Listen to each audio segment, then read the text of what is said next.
So if you joined our webinar before, and this is webinar 4 for the oil spill response knowledge transfer. And today's webinar is a little bit different from the previous one. We don't have any presentations. This is a freestyle roundtable type of discussion. And we invited all, the previous speakers back to join us to give us stories of what happened in the real world during oil spill response and what's the perspectives in the real oil spill response. So I'm also gonna go through some nuts and bolts. So the first one I want to mention is, we are going to record the webinar, both video and audio. And we also will put the recordings on the website. And I put the link in the invite, and all previous recordings have been already uploaded there. So you can go, if you have spare time, you can go and take a look. And so for today's webinar, we still keep the 1 hour and 15 minutes time. And so as it's a freestyle, so we don't have presentations. We just keep the discussions going with the all the panelists. But we still welcome any questions, so you can type in any questions you want, and then we'll keep an eye on the Q&A section, and we see if we have enough questions, we'll stop the discussion and then answer your questions, so that in this way you can join this webinar discussions as well. So as we mentioned in the previous section, so you can only ask questions through the Q&A button, and then we'll kind of read the questions to the speakers. And do we have anything else? I think that's all we need. And for so this webinar is the last webinar of this year. Next January, we'll take a break.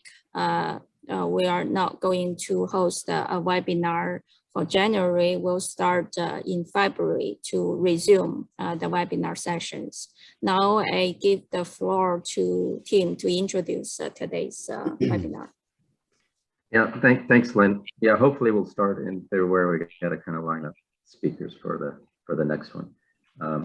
Yeah, so thanks, Lynn. I wanted to start off by just thanking the 3 panelists we have on right now. I know this takes some time to, put your thoughts together and then to spend time talking to us, and it's being done voluntarily. So I really appreciate everyone taking the time to do this. I wanted to mention that we were supposed to have 4 panelists. We're missing in Hayward. And unfortunately, Ann Hayward is having a challenge right now because her mother is potentially passing on at any moment right now, and Ann kind of had to back out, which is very unfortunate. But our thoughts and prayers are with Ann and her mother right now, and I'm sure we'll be talking to her soon. So I wanted to just say that when this webinar series kind of evolved, and I realized that for the first couple of talks that the kind of slideshow presentations that we had is great information. But there's also a lot of implicit knowledge that these guys have, right? And it's tough on some of the implicit knowledge to put it down into, onto a slideshow. But I've learned that implicit knowledge by spending time with these guys at workshops over the years, each one of them, spending time at workshops over the years, and they just have a vast amount of knowledge because they have been out on spills as much as any group of people on the planet. And so I thought it would be good to have this panel session where we just kind of have a discussion, and they tell us interesting stories that they have, and I've heard those interesting stories that they've accumulated over the career by being out in the field, either at spills or at drills or at actual spills. And tell us the interesting story, but I wanted the interesting story hopefully to have a message about something technical about oil spill response that might be tough to learn in another way, or something about the importance of kind of the safety aspects of oil spill response, and putting yourself at risk is, it's not worth it to do something to clean up the oil a little bit better. So that's the goal here, is to have this kind of, if we were sitting around a table at a bar or at a restaurant, we have these kind of discussions, and these kind of stories kind of naturally flow from these guys. And I've heard some of them. And I wanted to start by just starting off with the kind of really interesting story that Al has told me in the past. And the one that kind of sticks with me, and I actually have a slide that I generated showing a stick figure of Al doing this. So his story was about, he was curious about how thick oil would be at the base of a boom. So one time, I guess a few years ago, Al, he snorkeled into the water and looked. So why don't we start? Maybe we start with that story, Al.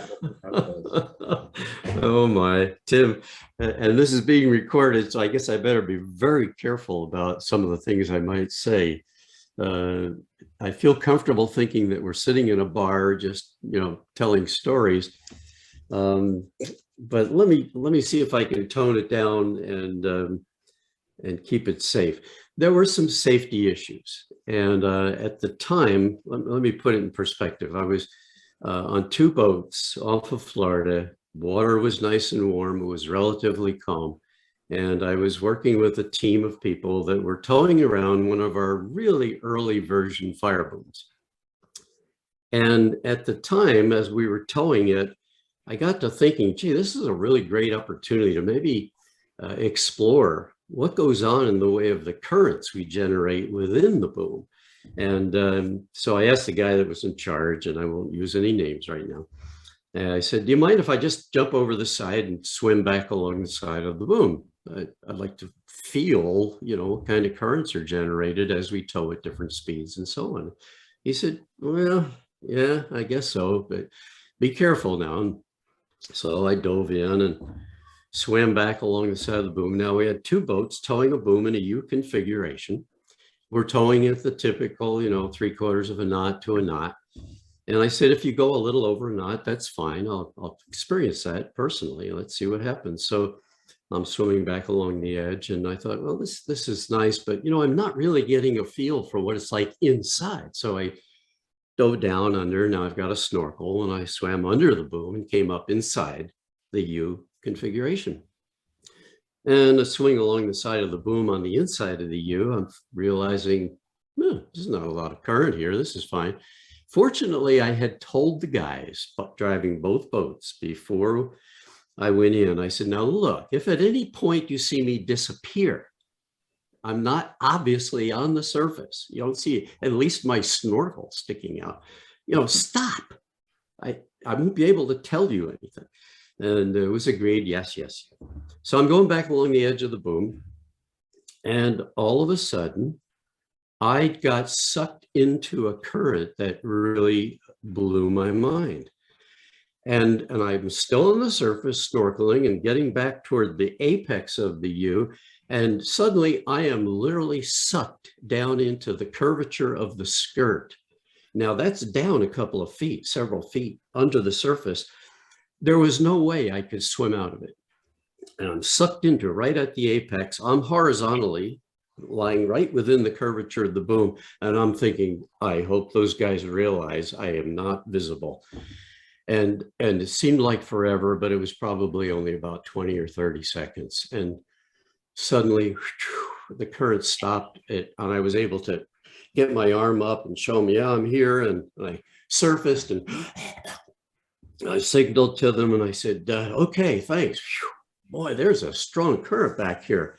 Look, let the tow lines out. Let's experiment with it. So they let the tow lines out. I think we had out about 50 feet only in the beginning. So they went out to about 100 feet, each tow line. And I said, okay, gradually build up the current again and watch for me now. And they did. And I noticed as they built up to about a knot, there was still pretty strong current. And next thing I know, all of a sudden it was like bam, a storm hit, and I'm sucked down into the curvature of the boom again, horizontal, lying in the curvature. And I'm hoping, oh, they say they can see I'm not here. And sure enough, within about a half a minute, it slowed down and stopped. And I surface and I go, this is incredible. I can't believe if we had oil, the sucking of that oil down into the curvature at this end must be incredible. Let the lines out, go out to a good 150 feet or more, and they did. Sorry for the length of the story, but the result was very good. They did that, and then sure enough, I get sucked down into the boom again. It wasn't as severe. I could almost get my arm up and pull myself up to where they could see a snorkel, but I thought, no, I'm not going to do that. I'm going to let them worry about me. And so then sure enough, it stops, and I go up and I swim back to them. I go, geez, hey guys, this is incredible. Shared my story. I said, wait a minute. Look, guys, I hadn't realized this. They had towed with the tow lines attached to the outboard cleats of each boat. So the full prop wash of each boat was being pushed right down into the center of the U configuration. I thought, hey guys, you know, we've talked about this before. I'm sorry I didn't notice this before. Tie off the tow lines to the inboard cleats so that it puts the prop wash on the outside of the boom for the most part, even with those long tow lines. And I say, go back to 50 feet. Let's see if there's a difference.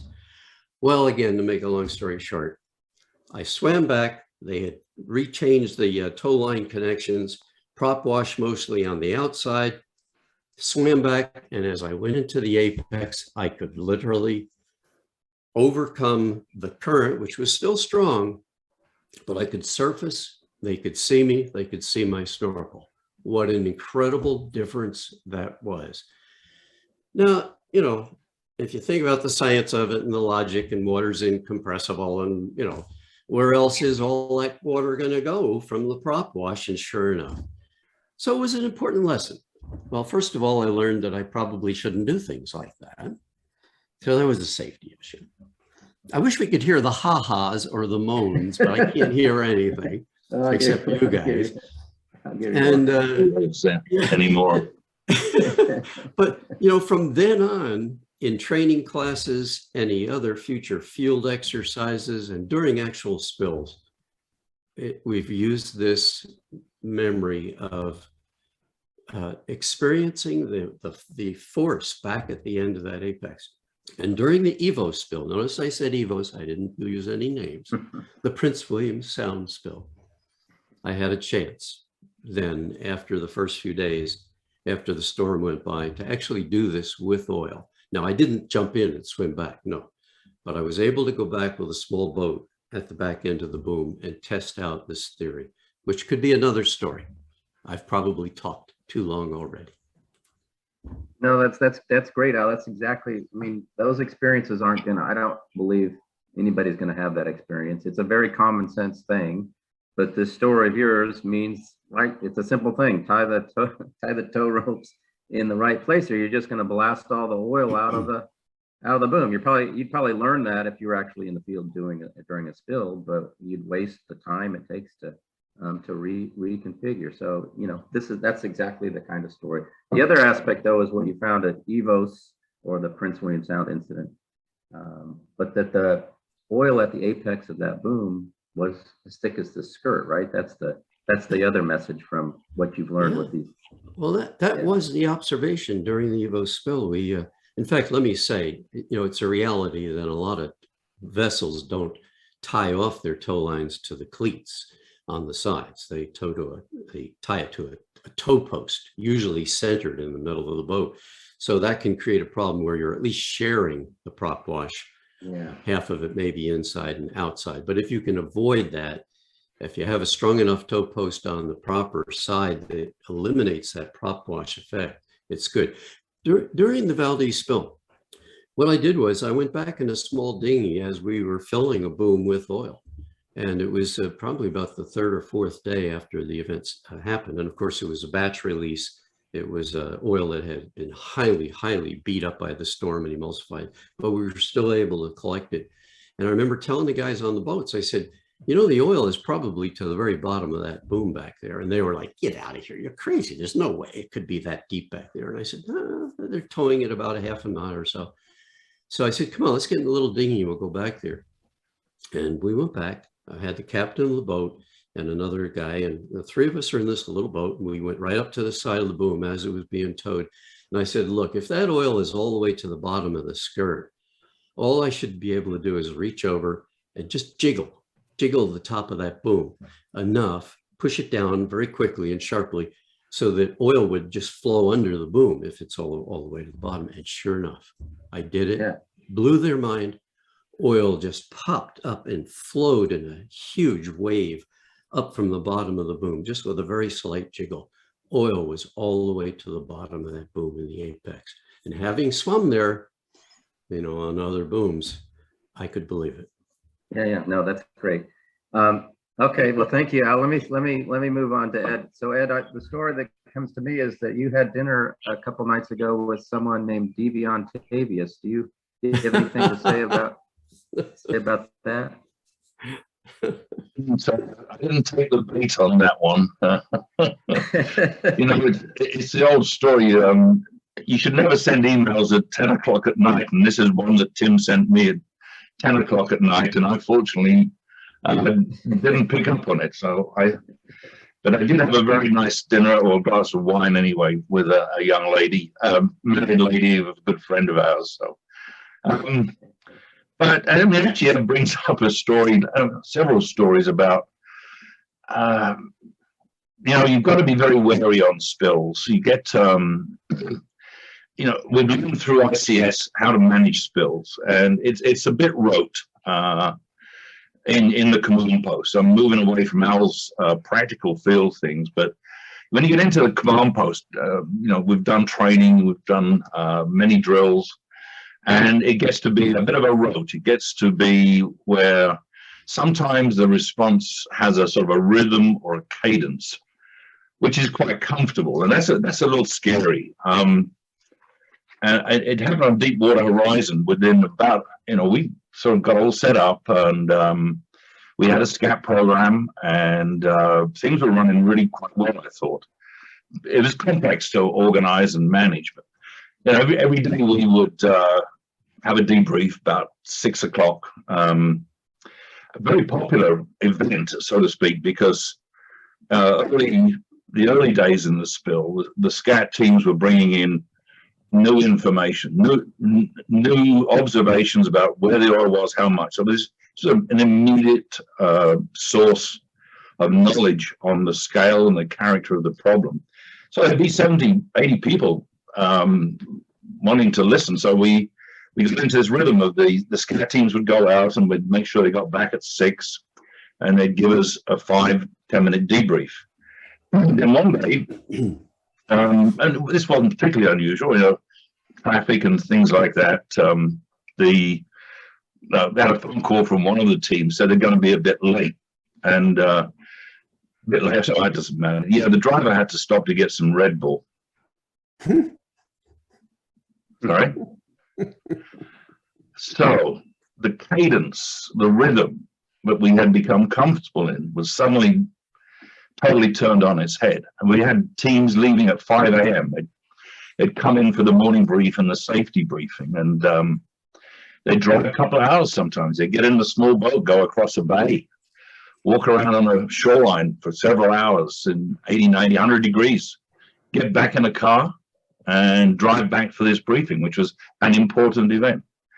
So I don't remember what date or day it was, but the next morning, 5 o'clock, there were 8 passenger vans parked outside the command post, because that had been the last day that any one of the teams actually drove themselves anywhere. And so they slept and read books. Some annoying people sang or whistled, but they weren't driving. And that was a lesson, and a really important one, to to be wary of getting into that cadence, to getting into that rhythm. And a sort of follow-up, it wasn't long after that, it was in August, actually. I remember it pretty well. You know, the program grew, and we had forward operating bases in a number of, well, half a dozen places in Louisiana, as well as Mississippi, Alabama, Florida. And communications became an issue. And, you know, we would write plans, and we'd do our STRs, shoreline treatment recommendations, and they'd go into the 204, and off they go through the system. And it was sort of, we were pushing stuff out of the command post. But as the scale increased, we really didn't have a good feel on what was on the other end, on the operations end. And the operations crews, the operations managers at the forward operating bases started to get less and less information. Sometimes these STRs, they go like 7-10 pages long. I mean, so you get you get your instructions, your work orders basically, and they've got constraints for section 7, 106. I mean, things that operations people are not normally familiar with. But the result of this, and it's not a funny story, it's a warning story. But the communications became so stretched that they basically broke, and there wasn't a direct link between Homer, which was the center for the Louisiana operations, and the forward operating base in Hopedale, and they started doing things that we were quite surprised, because they were taking their own initiatives, which causes a problem, because there are a lot of people in the command post who spend a lot of time sitting in technical working groups, making decisions, developing ideas, and writing them down and sending them out. And these were starting to get, I wouldn't say ignored, but they just were not being used, is the politest way to say it. And the realize, and again, we were in a comfort zone. We thought things were moving along pretty smoothly.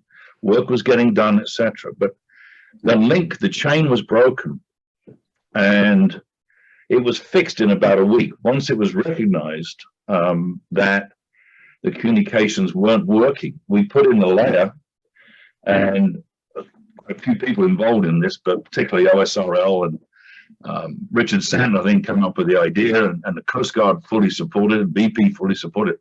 Within a week, we had injected a whole layer, which became called SCAT Ops Liaison, which is exactly what it was. It was a liaison layer that took from the management team in the operating bases and went out to the forward operating bases with the messages, so they could understand what these 5, 6, 7 pages of work orders actually meant.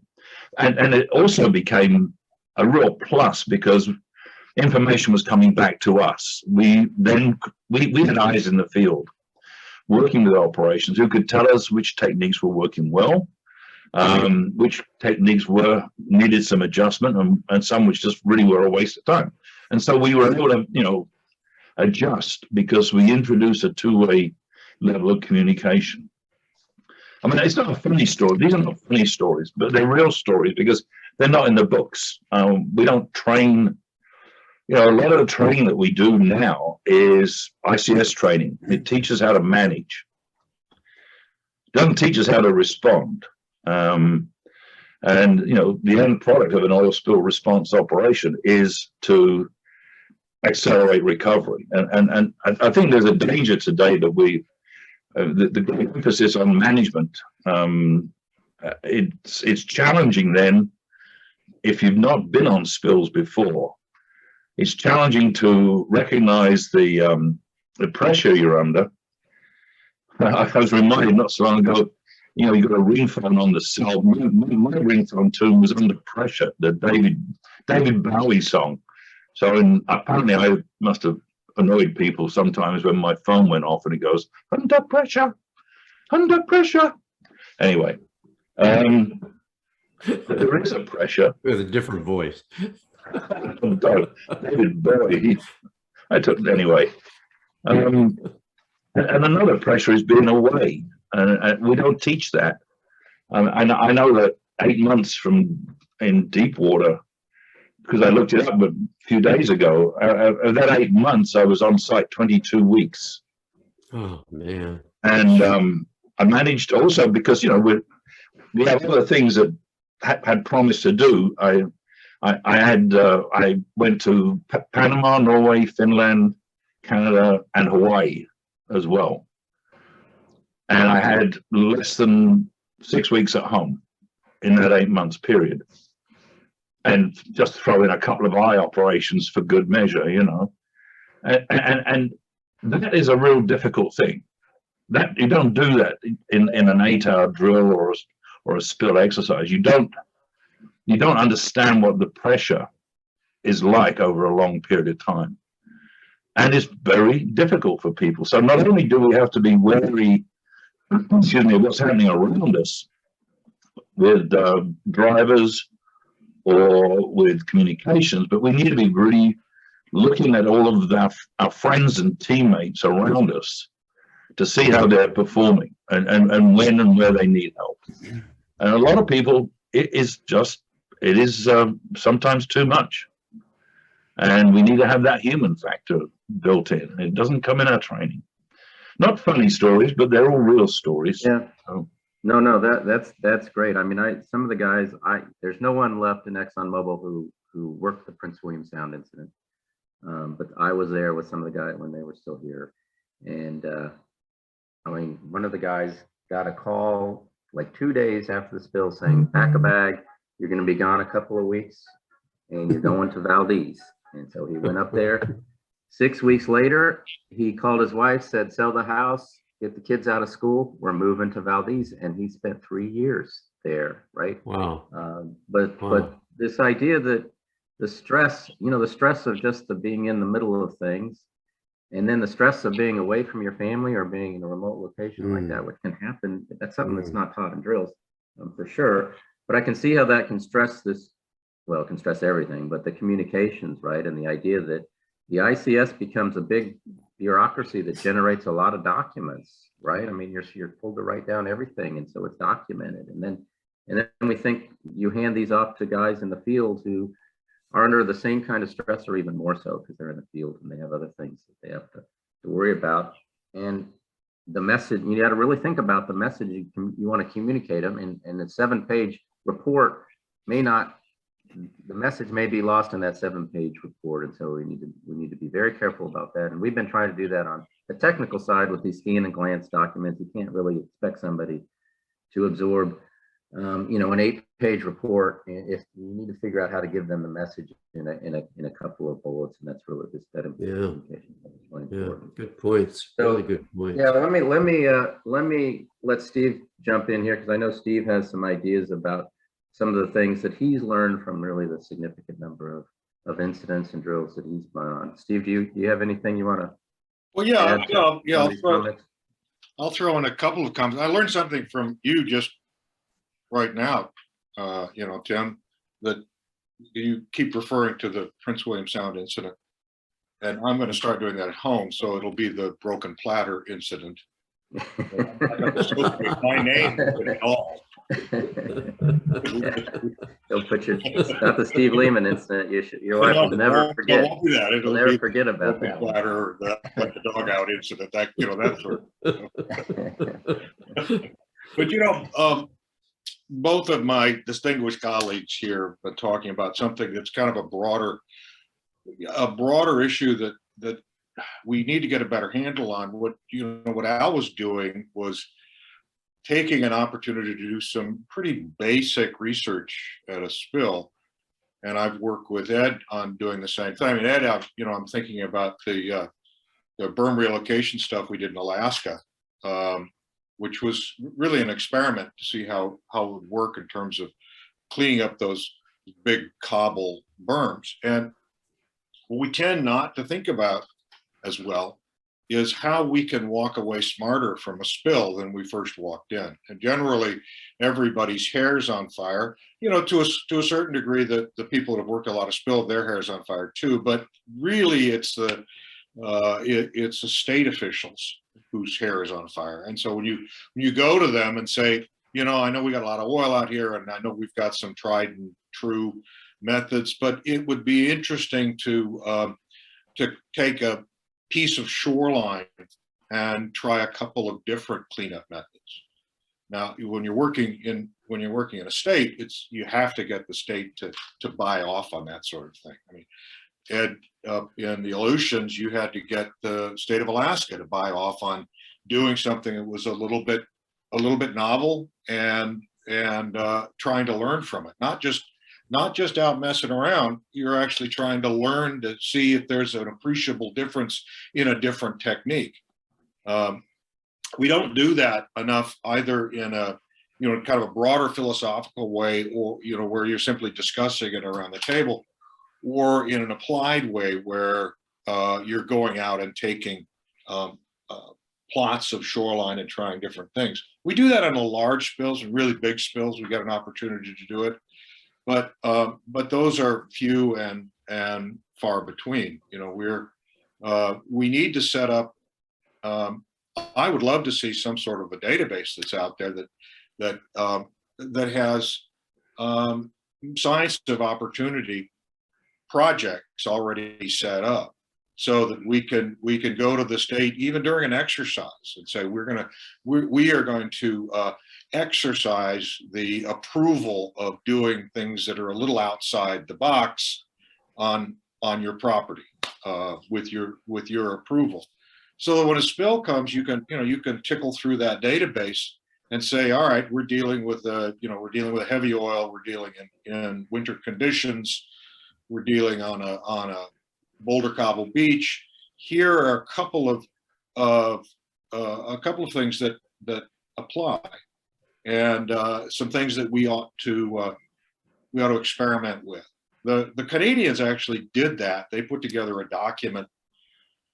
Gosh, I think back in the 80s, and you can still find it online. I think they actually call it Science of Opportunity. But I'd like to see that happen more often. We tried a little of that during the North Cape spill. You know, and I've worked in New England all my life, or all my career, and in New England, if you throw a quarter in the air, you're going to hit 3 professors in the head when it comes down. It's, you know, the biggest personal safety risk I had at a spill was being trampled to death by university guys wanting to come down and take samples. Yeah. And it's, you know, the academic community is a wonderful opportunity. There's a great, you can get a lot of local knowledge, a lot of broad general knowledge. There's opportunity for study, but they don't really belong to anybody. And it's a little like it's really like, you know, trying to train a cat.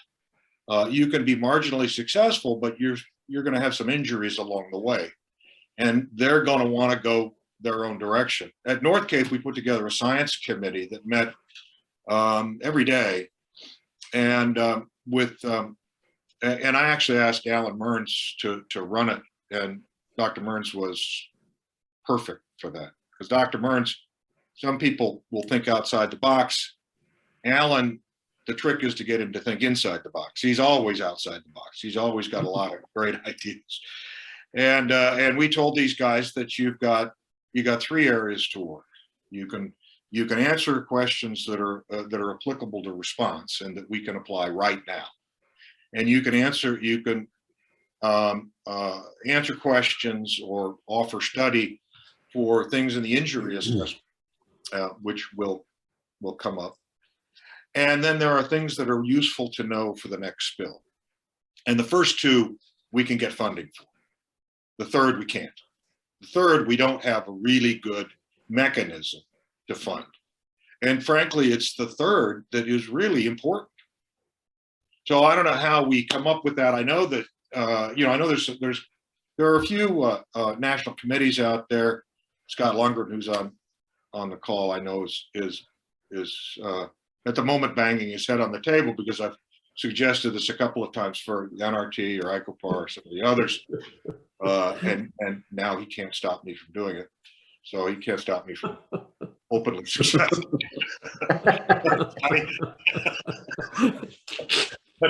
but it's it is something that the young folks ought to be thinking about doing. If you walk away from a spill and you haven't learned something, it's really a tragedy.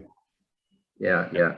You know that we talked about this before, but one of the challenges is that the academics, when a spills happen, you know, there's a lot of them, but when we're in peacetime, right, they're doing research that gets funding, right, and it may not be oil spill response research. So it's tough to keep them kind of engaged over the long term for this kind of spill of opportunity, you know, and have this in their back pocket because they really move on to something else. But I've been trying to push for a long time, and I worked with Joe Katz for a while, and the idea was there needs to be a kind of an oil spill response center of excellence that gets in the U.S. that gets consistent funding from some source that allows these academics to work their way through the low times, right, when the funding sources are not as significant, right? After a Deepwater Horizon spill, money is just falling down from the trees, right? But now it's not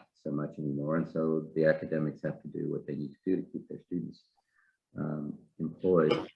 But there also has to be coordination. There also has to be coordination with some of the chief stakeholders as well, saying that you know, there's an expectation. Deepwater is an example. I would have loved to have seen the subsea injection program halted for a couple of days and look at you know, in as quantitative a way as possible, look at the differences between you know, between applying dispersants at the wellhead and not applying dispersants at the wellhead.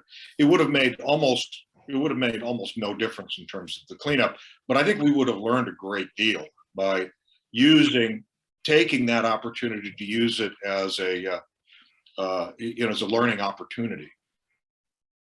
Yeah, you know what? I'm going to send you we just got a MPB paper, marine pollution bulletin paper, published, and in fact, subsea dispersant injection stopped all the time, way more than I thought it did until I saw the actual injection rate data. So in fact, there's all kinds of information with different injection rates, and what we did is correlated the VOCs in the CIMOP zone that was measured by dozens of different VOC instruments to the different injection rates. And there's a strong it's not only a correlation between on and off, there's a correlation between a reduction in VOCs at different injection rates, all the way up to the highest rate, which was the best. So it was actually a pretty good experiment once the data became available to us, and we did an analysis. And I'll send you that paper, Steve, because I think it does what you wanted to do with all of the data we have. But yeah, the Center of Excellence is something that I really think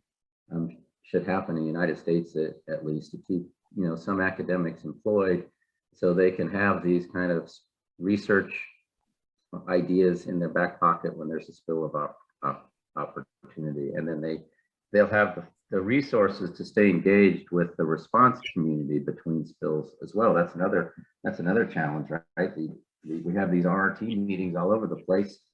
What, 3 or 4 times a year, each quarter, and you know, there's different academics every time, if there's any academics at all at those meetings. It's just because the funding mechanism for those guys isn't there, and so the incentives to take the time to go to those meetings and stay engaged with the responders isn't there. Tim, you're bringing up a point about sort of brings to my mind is the institutional knowledge that we have. I mean, part of this, the driver for having these discussions and these presentations is not to lose things from the past. And I mean, I don't want to show of hands, but how many people know what the objective of the Baffin Island oil spill experiment was? How many people know what the Svalbard experiments objectives were? Those were 2 outstanding experiments. One of dispersants in nearshore environments, rigorously designed in terms of the sampling and the statistical analysis. The data still holds today. You know, we've got better tools like for chemical analysis, but you know, how do we maintain that knowledge and prevent people reinventing the wheel? I mean, you know, we need to learn from the past. We don't forget these lessons. And you know, there's a danger now. You say there's not many people left from the Prince William's Sound spill. There's not many left from the Baffin Island also, although we had a Zoom reunion this year.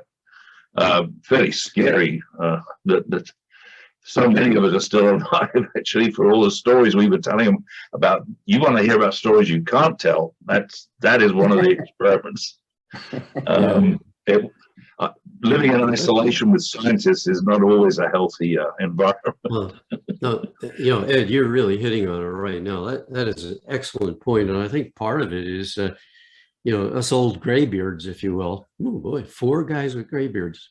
Lynn, where's your beard? But the old guys, older guys, we have to stay around.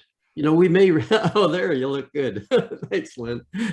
You know, we have to stay around. And I'm so glad that ExxonMobil has agreed to do these kind of things. Even after we retire, I still try to stay available. And you know, I don't want to go out on spills anymore. I really want to be at home, sort of retired, but be available for discussions like this. This is really important. You made another good point, Ed, earlier, that was about the amount of time we spend away on a spill, and the you know, stress that can put on the families back home. And it's amazing. I'm married 47 years, and I can't even imagine how she has managed to stay with me through the kinds of travels that this business brings on. And it's not just a single spill for a long time. It's I think back. Let me think. Well, for example, there was a spill in Greenland where I went over 4 times in 1 year, each time for several weeks. And when you combine that with all of the other spills and training things going on, that's a real stress. Just happened to think of a fun, well, it wasn't so much fun, I guess, experience I had on that Greenland spill. On my 4th visit, I guess it turned out it happened in the winter, fall, and then I went back in the spring when there was a melt. To give you, again, the perspective on this so you can visualize it, there was a spill from a bladder, a huge bladder of Jet A. The Jet A had come out because a polar bear, the rumor is, tried to mate with this giant bladder. I don't know what he saw sexual in that bladder, but he climbed up on it and tore a big hole in it, and it spilled out within a bermed area and made a real mess. And unfortunately, the bladder was or in a berm that was supposedly lined, but they didn't seal the liner properly, and it leaked out into the permafrost and other areas around. It was a mess. So anyway, I go back in the spring. We've got 7 feet of snow that's melting now, and we've created trenches. And these trenches were perfect for the problem of cleanup because the Jet A would flow out from the saturated snow in the walls and just be in a liquid form in the trenches. And that was great. We could run rope mops down into those trenches and rigged them up so they could run day and night. It was really good. And unfortunately, all of the Greenlandic natives that I was working with, and that's all that was available to me at the time, spoke no English. So everything was with sign language and drawing sketches in the snow, and, you know, but it was working. Well, one day I was out in spring on one of these trenches. It still had walls that were about good 6-7 feet high, snow melting down, filling with water. The trenches are full of water, which was great. The Jet A would settle on the top of the water, and it made it easier with the rope mops for recovery. And we had put planks across the trenches. Now the trenches were a good 5 feet, I'd say, 6 feet maybe wide, and we'd have these planks over it. And one day I was out there with just one of the Greenlandic natives. Unfortunately, he happened to be a very, very large Greenlandic native. Wonderful to work with, spoke no English. And I had walked out on one of our planks. It was marginal, you know, talk about safety issues. It was marginal as to its ability to support me, but I walk out on it and I'm checking the rope mop position and so on. And the next thing I know, I look And my friend is deciding to come out onto the plank as well to join me in evaluating what's going on. He took one step onto the plank, cracked. The two of us went in, totally submerged in about, I'd say, 6 feet of water. Now, he could still get his head above. I could not at my height of 5'7". And I'm down completely under, and I come to the surface. The Jet A on the surface was a good 2 inches thick, easily. So it's in my eyes, and ears, in my throat. I could hardly scream. And next thing I know is my friend was out. He grabs the side of the banks of the snow. He pulls himself up and he's running. And I'm going like, hey, I'm trying to yell to him. I could hardly talk with the Jet A in my ears, eyes, and throat and everything. And there's no way I could grab onto the snow to get out. If you can imagine, you're already in deep water. You can't bend your knees to get the ability to jump and leap and try to get out. I honestly stopped and had a moment of near-death experience. I thought for sure this is the end. My friend Native is going to run off, get in the truck, take off, and leave me there to die. I'd say probably only a minute went by, seemed like a month. And fortunately, the next thing I know, here he is. He's come back. He's gotten his senses back, and he realized, oh yeah, there was this crazy guy back there in that deep water. He reaches over, powerful man that he is, grabs my arm and just pulls me right completely out from within this deep water area with the Jet A on it. We both get in the truck, go back, get cleaned up. Had to live with this experience back at the campus because the location where the facility was. Took a lot of kidding about it, but you know, it taught me some real things about safety. First of all, try to hire people that speak English. It really helped. Would have helped. He would have understood. Help. And the experience of walking out on those planks without a safety line or some means of avoiding that kind of an accident.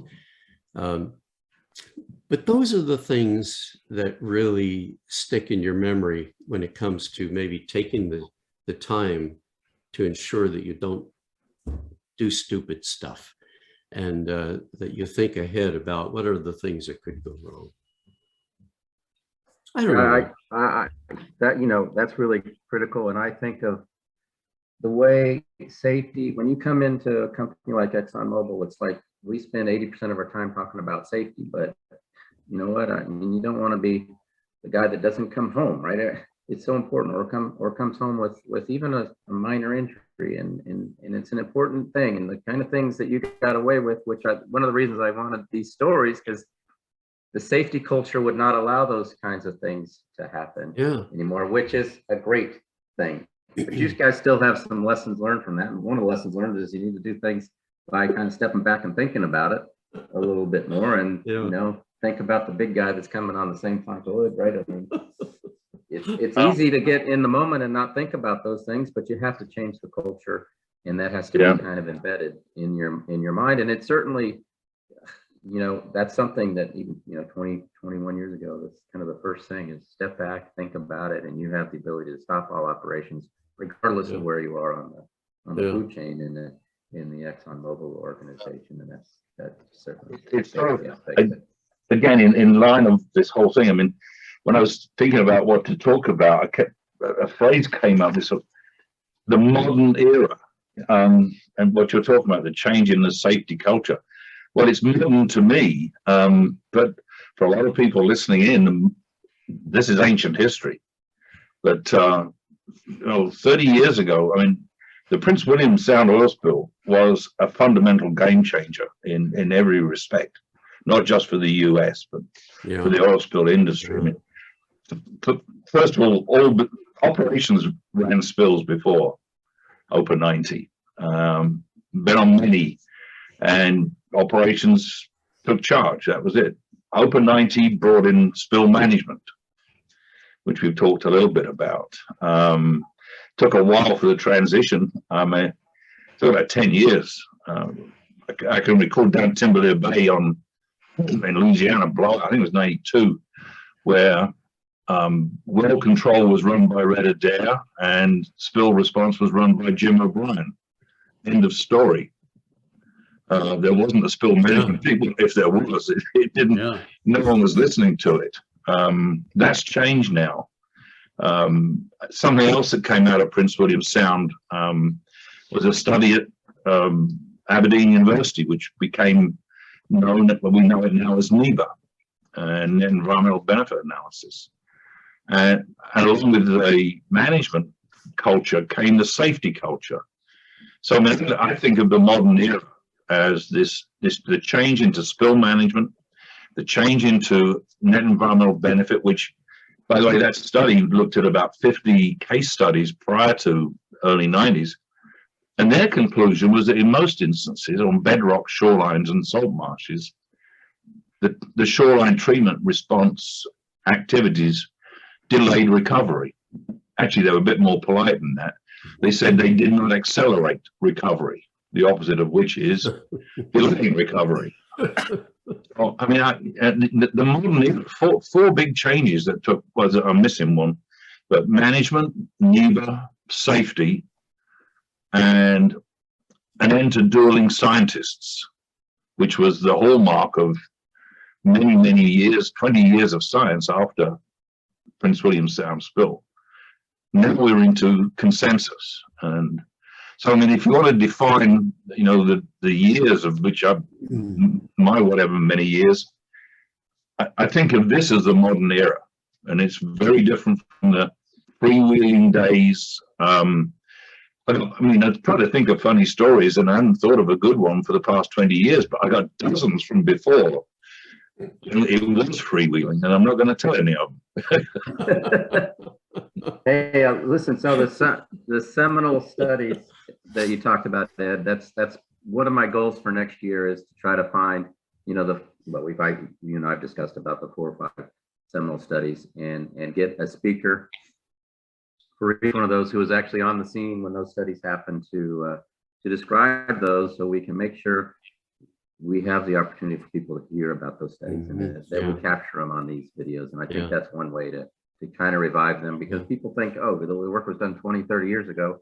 Well, you had to use slide rules and right, when you have calculator, right? So that data is not valuable, but it is valuable, and the work that was done back then is really valuable, and you're able to do things that are very challenging to do today. So next year that'll be one of the things that we. But that speaks to this center of excellence. You know, this is very hard to go out and find. I think it is anyway. I mean, that there's no good central location where there's good cataloged oil spill response research. It would be nice to have an opportunity for new researchers to look out and see what's been done and what needs to where the gaps are. So we're not retreading the same tire. We're good. You know, again, some kind of a center of excellence could do that sort of thing, pull together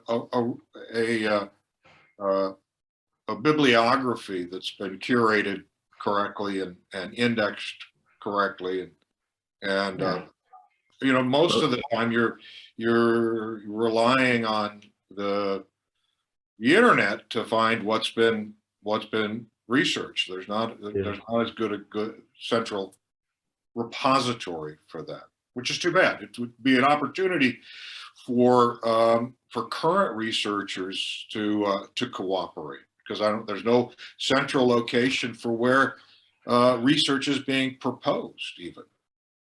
Yeah, no, but you know, there's been efforts like that, and Nancy Kinner does some of that with her group, but Prince William Sound RCAC has developed databases. The groups in Louisiana have done that, but they always kind of run out of funding, and then they start to age, and then somebody keeping track of them and making sure that they're still searchable online is become challenged. So it needs to be kind of a group, you know, center of excellence with a long-term commitment, and part of their charter should be, maintaining that database and maybe giving some kind of quality control to the, just a listing of papers is not necessarily, because if you read papers on different aspects of oil spill response, you're going to come away with, we should never do that, or that's the best thing, right? You're going to get 180-degree opinions on a lot of different things.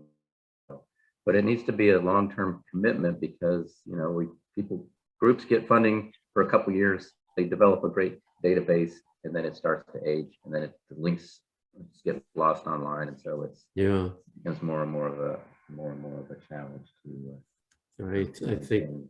I think back on I guess the oldest spill that the longest time since I worked on a spill like back was in 1969. Yeah, I know you probably weren't even born. Even you, Tim. I'm not sure how old you are, but I was born. No, were you in grade school then? Yeah. I just look really young. Anyway, in 1969, January 28th, I'll never forget it. And when that blowout happened off Santa Barbara, there was no such thing as oil spill technology. You remember from my talk I did several months ago, I showed pictures of them using telephone poles for booms and just throwing straw on the slick. Well, I went out with a friend in his little Cessna 150 and we took pictures. And the reason I got into this business was because at least when I came back, and we didn't have digital cameras or anything like that, and I would get my film developed, and I would always write down exactly what altitude I was at when I took the picture, the date of the picture, who I was with for a witness, my observations. I can't believe that I did that just because I'm a nutcake when it comes to data recording. I keep records on everything. And little did I know that my boss for the company I was working with then, it was in missile defense of all things, happened to by accident discover the notes on my desk, and he says, "What's all this?" The next thing I know, he's got the Channel 4 TV in my office, and they're interviewing me, and it turned out my estimates of the spill size was 10 times bigger than, let's say, the company that had the spill at the time. The next thing I know, I'm back in Washington, D.C. testing before the U.S. Senate, testifying about, the size of the spill, how much was spilled. And fortunately, I had written down everything that I could think of on the back of every one of those photos. So it held up and it survived 3 or 4 years of testimony that I gave. Well, the next thing I know, I'm getting calls from oil companies, saying, "Hey, would you come down and tell us how much oil was spilled?" A career was created, and I was happy about it because I didn't want to do missile defense the rest of my life. And you think back on those things, and important lessons are learned about the details that go into the work we do, keeping accurate records on it. And now, fortunately, with digital cameras and everything else, it's so much easier to do this and have good records. So I guess there's so many things that will come about if we can have somehow a good record of the events from each of us and so many other people. I look at the list that I still have here in front of me of, we're still close to 100 people. So many of these people have incredible backgrounds. I wish I could go and name them, but I won't. If we could get all that documented of individual personal experiences on spills, the lessons learned, even some of the ones that are marginally discussable. Well, that's a special issue of a journal for the invited, just as you have here, invited speakers on specialty topics that have got long memories and more technical. We hope. I don't know how long. I don't know, but so that's the goal of this webinar series, is to have these people with this expertise and these experiences, and not only talk live to everyone, but to record it and have it available. But maybe we need to think about the end of next year defining a group of folks to have a special issue, right? Yeah. And see what happens. This is I think, right, for me, and knock on wood, ExxonMobil doesn't have spills for me to go out on, right? So I don't get my feet wet. And even, the response community isn't going out on spills. Like, so what are we going to do, right? We got to do something to make sure these experiences and this information is transferred on, and it's not necessarily information that goes, as I said, on a slide in a PowerPoint presentation. So we're trying to do that. You're right. There aren't as many big spills, and that's one of the problems with funding. It's the problem that a lot of emergency services face. Fire departments face it too. With fewer major fires, there's a tendency for those that are writing the budgets to look at the community and say, well, clearly we don't need a fire department until the building next door burns down. And it's, I don't know how you go about doing it, but it's I worked for a captain in the Coast Guard years and many years ago, and he after the unfortunate incident in Prince William Sound, he talked about an otter tax, per barrel otter tax, which we sort of have, but it's used for response. But the same kind of otter tax could go to the research and center of excellence and that sort of thing. It's a marginal tax on oil that's barely felt anywhere, but it would make a huge difference in terms of how we respond and what we can learn, because they're big oil spills these days is like Bigfoot. You've got to be, when you see Bigfoot, you got to have a camera ready. Oh, yeah. And we've got to do the same thing. We've got to do the same thing with big spills as well. We've got to have more than just response contingency plans. We've got to have some opportunity to get out there and be smarter later. Yeah. The other thing, and that's been kind of something I've been shouting as loud as I can for a long time, but we need drills, and we don't need necessarily drills for just research. We need drills for training, and that's something else that maybe we could put part of the charter of a center of excellence. They're responsible for having drills with actual oil put in the water, right?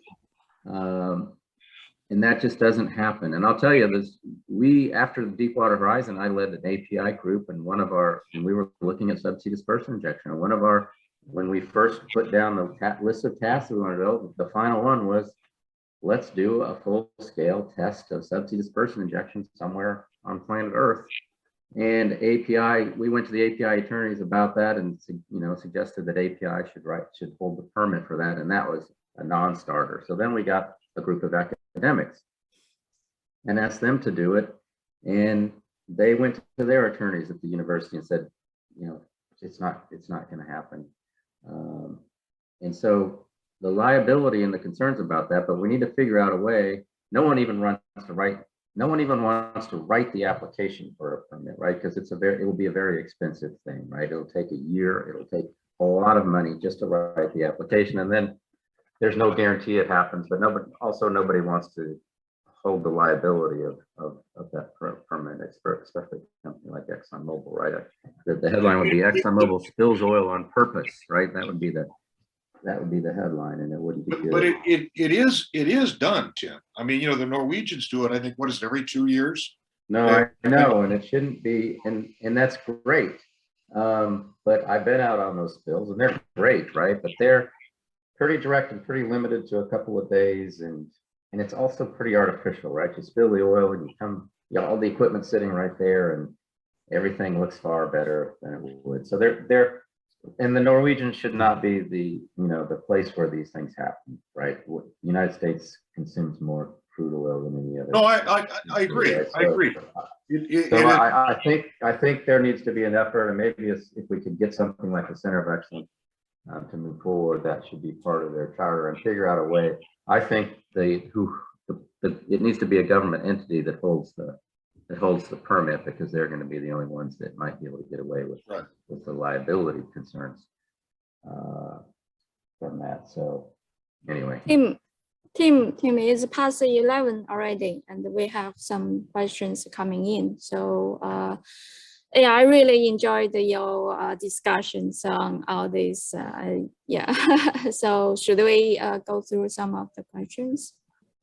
Sure. If you see a good question, Lynn, why don't you read it out? And before that, let me just say that we talked about, the first story was Al's about the prop wash going back into the boom. I'll tell you, we had a project a couple of years ago, and Lynn and I were working on. We took some boom to onset, and the idea was we'd pull the boom and use the currents from the boom to actually pull water up, so we could keep a blanket of water on the boom skirt, so it would be, a hydro fire boom without having all the system needed to pump water onto it. But it didn't work, right? Because you couldn't pull fast enough. But now that if we could move the tow lines over so you capture the prop wash somehow, that would be a completely different story. So instead of having to have pumps and things, so this kind of discussion getting together, right, is at least for me, it spurs ideas, and a lot of these questions or comments here, I think, are doing the same thing. So this is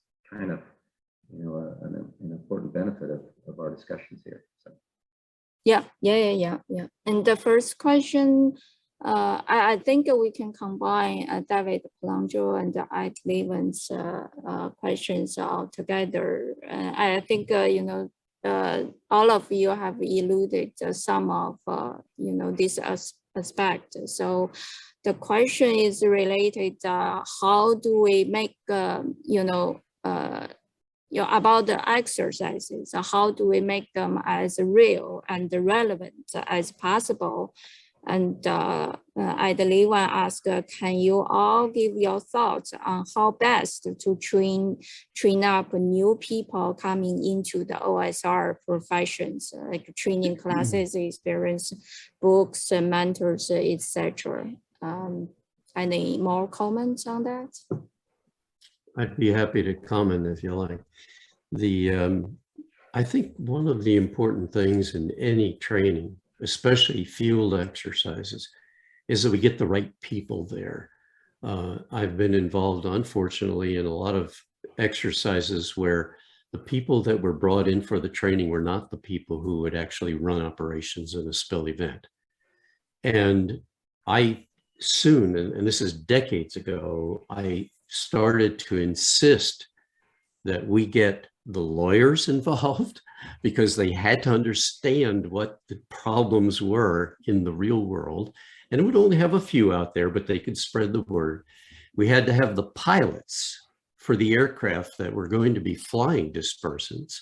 We had to have the captains and the first mate from the ships that would be applying either dispersants or towing boom. I can't tell you how many times I went up to do training exercises, whether it was in Africa or China or wherever it was that I was doing it. And these people did not go through the classroom instruction so they'd understand why why you can't tow at 3 knots and then just coast, and then 3 knots and coast to average for a 1 knot speed.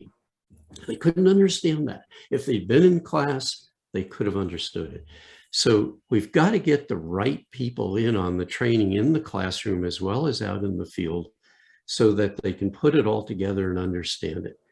And let me just throw in that as one point. I think making sure the audience is right for the training that you plan to conduct. And with exercises, you have to be more specific about the goals of the exercise. You realize exercises are expensive to put on, and certain requirements have to be fulfilled by OPA. But let's set that aside for a second. What we often see is that the end goal of an exercise is the development of an incident action plan. So you're finished when you have your first incident action plan. I'm not sure that teaches you more than what Ed was talking about in terms of you're teaching you just basic management, but it's a little unrealistic. I would like to see exercises broken down into smaller chunks. I play bad tennis and I play bad golf, and in both, and depending on the season, and in both, you learn things incrementally. It's an iterative process where you learn one stroke or one move or one thing, and then eventually you put it all together. What we don't see, I don't think, are exercises, for example, that are purely and only the planning section. Or it's generally operations. Operations are more fun. It's more exciting. But you know what? The first couple days of a spill, we do pretty well. We've got that down. It's getting agreement from stakeholders on cleanup activity, or set aside sites, or the use of dispersants in a broader community sense. So these little bits and pieces that they're little add-ons to exercises, and in fact they're pretty important. We need to need to look at exercises that focus a month into the spill, not an hour into the spill. So I mean, I'd like to, and that takes discipline. It takes the regional response team, for example, to keep a catalog of exactly what exercises have gone on. You've already done a 0-hour exercise. Now you need to do one that's a week into that. So there, it requires some tracking. We actually did some of that in Alaska about 10 years ago, with the annual drills in that famous area near Valdez. And the first year's drill was day 0. The next year was day 1. Yeah, I think they got up to about day 3, and just built, from the previous year's experience. And they were at least more interesting. I mean, they were great team building, of course, but they were also more interesting because the problems were very different from the startup as you moved into the planning, the long range strategy planning. Much more interesting, much more fun. And we do need to make drills fun. I mean, a lot of them have been the objective is to get out an IAP. Boring. Sorry. Hey, listen, that's so, we do, ExxonMobil has what we call the University of Spill. And it's in Perdue, Louisiana, and it's on the bayou. And so there's a big classroom there, and we spend a lot of the time, actually most of the time, kind of going through ICS and doing the desktop things to generate the bureaucracy, the necessary paper, right, that we need to support the bureaucracy of the spill response. So we learn how to do that, but then we also go out on the water, and we have some, we have a boom, a boat, and we put something in the water that has to be collected, right? They used to put popcorn in the water. We're not putting oil in the water. They used to put popcorn in the water, but I understand that it naturally attenuated because both the birds and the fish would eat the popcorn, and it got magically cleaned up before they. So they switched to oranges. And I remember going out there, and this is 15 years ago, going out and trying to collect oranges in a quiet bayou, right, that didn't really have any currents or wind or anything. And we were crappy at collecting oranges. That system, we couldn't pull all, it was, yeah, we were lucky to we eventually got them all, but it was a lot of effort to get the oranges back out of the water. It wasn't just simply, there's the oranges, let's put the boom around and let's just pull it down to the right place in the bayou and collect them. The oranges had a mind of, each of them had a mind of their own, right? It's almost like cats, right? But that experience, made an impression on me on how challenging it is to do mechanical recovery. And that's mechanical recovery when everything's perfect.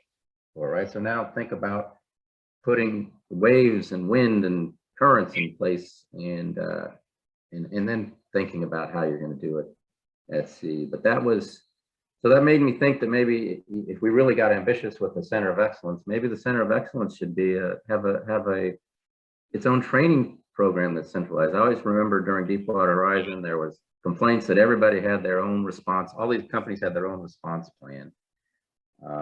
And they all look the same. Well, they should look the same, right? If you go into the hospital for a heart attack, you don't want to go to one emergency room and they have one set of protocols and a complete, right? It's the same problem. And so training is the same thing, right? We all need to learn some of the basics about oil spill response is universal, and there doesn't need to be different courses, and maybe one course that helps set best practices or something from a center of excellence, and then use a facility like OMSET or a facility like we have in Louisiana to actually get people out on the water and to see how even small equipment, how challenging it is to deploy it and move it around and do things. I think people will come back, you know, in the absence of going out on actual spill, I think we'll come back with a better perspective on some of the challenges. Yeah, one of the biggest challenges has always been what's a good simulant for oil, and we did an orange experiment as well off in the Gulf of Mexico.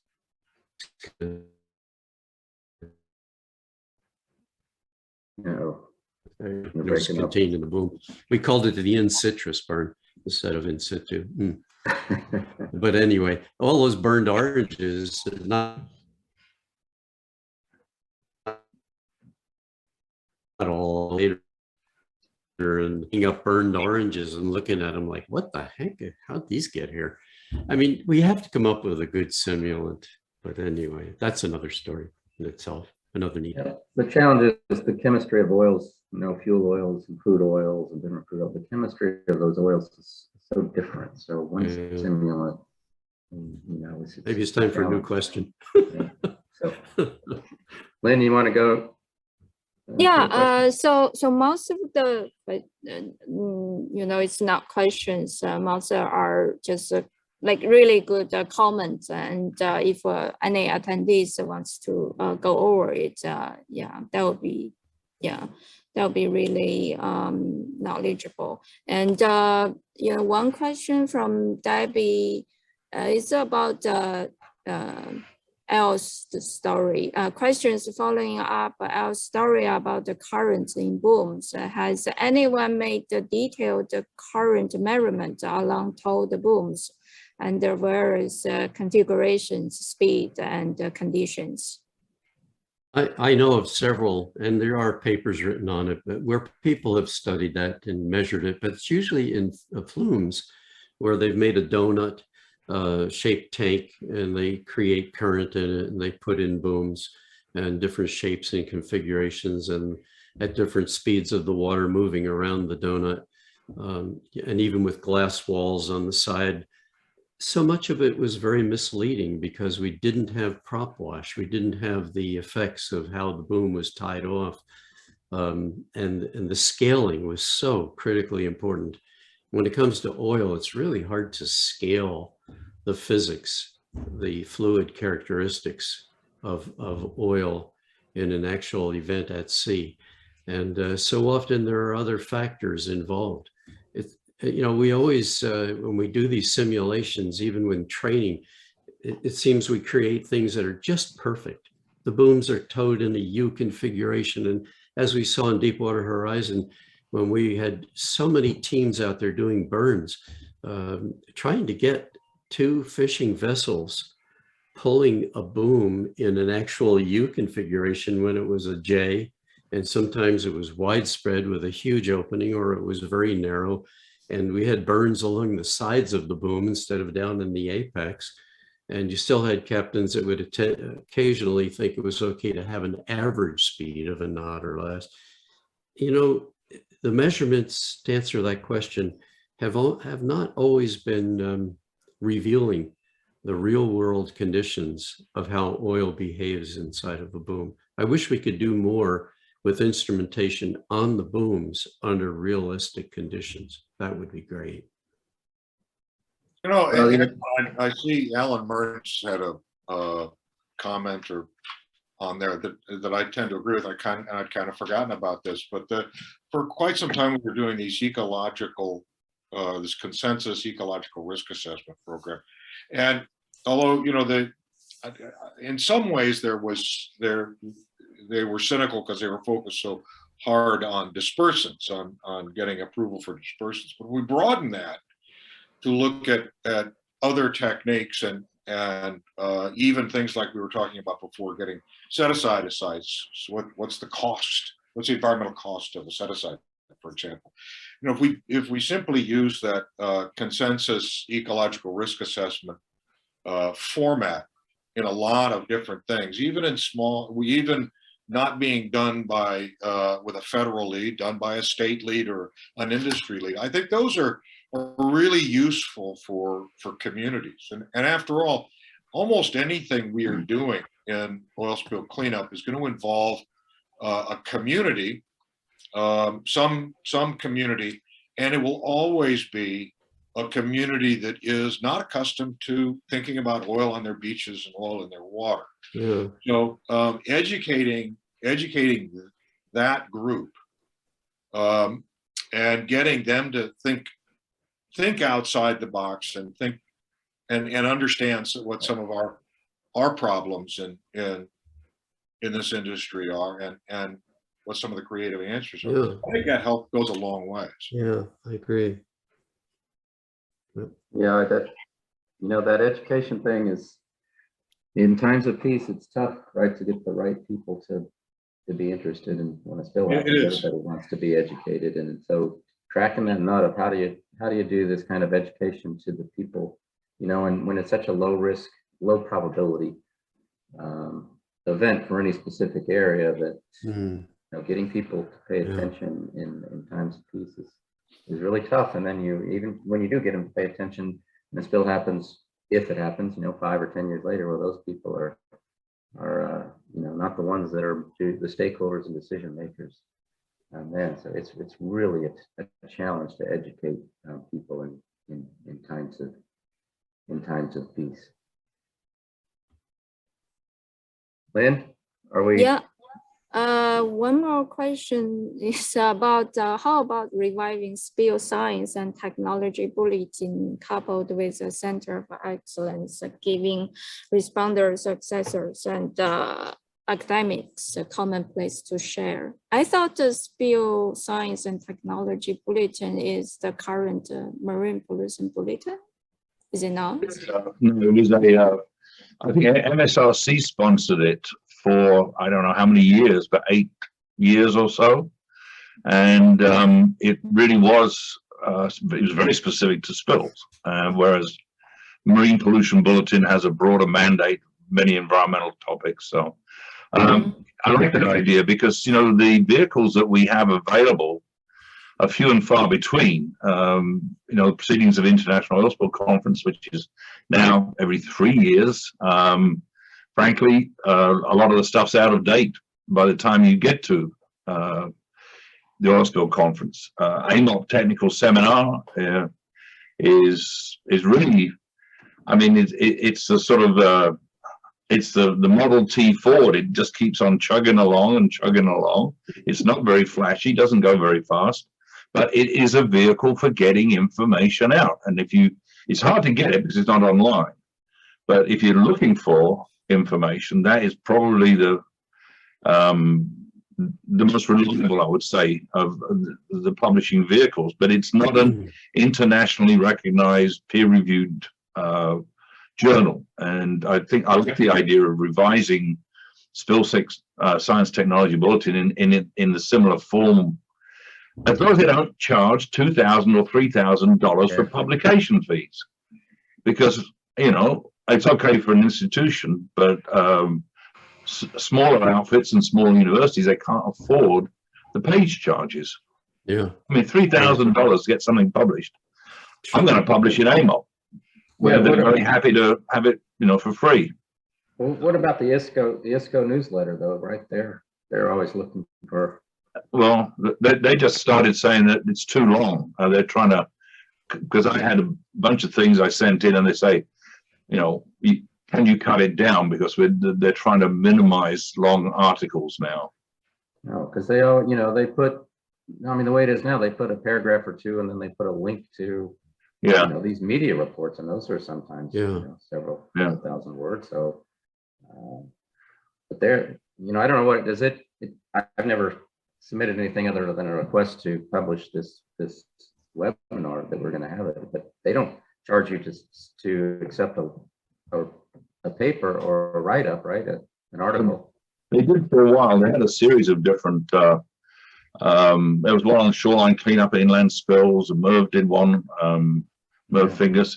There were a number, but I think they had an editorial decision not to go in that direction, to get back to being more of a newsletter rather than a vehicle for publications. Well, Alan Lewis is published in there a few times, and then if you read it now, Oh, yeah. you'll get some people that have been in the business for a long time telling about a specific incident and a specific event that happened and their lessons learned from that. So that's another vehicle to do that. And now, I'm not sure what the distribution is, but I certainly look at it. I get an email every Sunday night, and I try to look at the ISCO newsletter because it certainly keeps you up to speed on incidents that are happening around the world. But it's also, if you go far enough down into it, you can get some articles were written by some people that were in the business for a long time as well. Yeah, published somewhere so that we can refer to them. Yep. So listen, it's 27 after the hour. Is there any kind of final comments you guys want to say? I don't think we have time for another question, but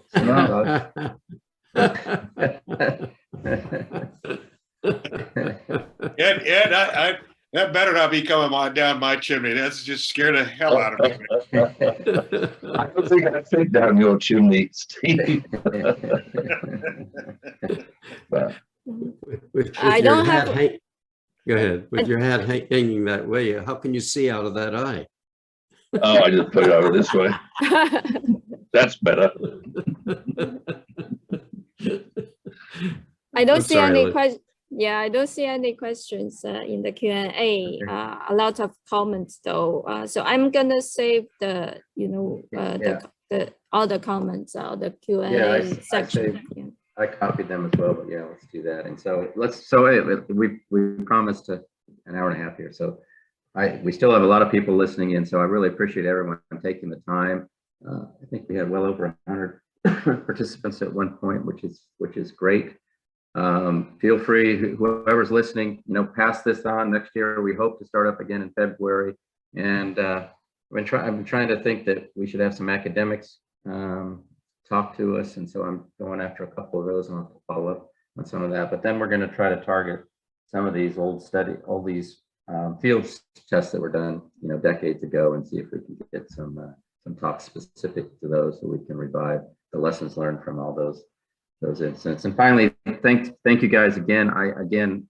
This takes time, and I think for me it was great. It's unfortunate that we missed out on Ann Hayward. Again, our thoughts and prayers are with her and her mother right now. And with that, we'll sign off, and I wish everybody a Merry Christmas. We're not too far away from Christmas now, so yes. thanks everyone.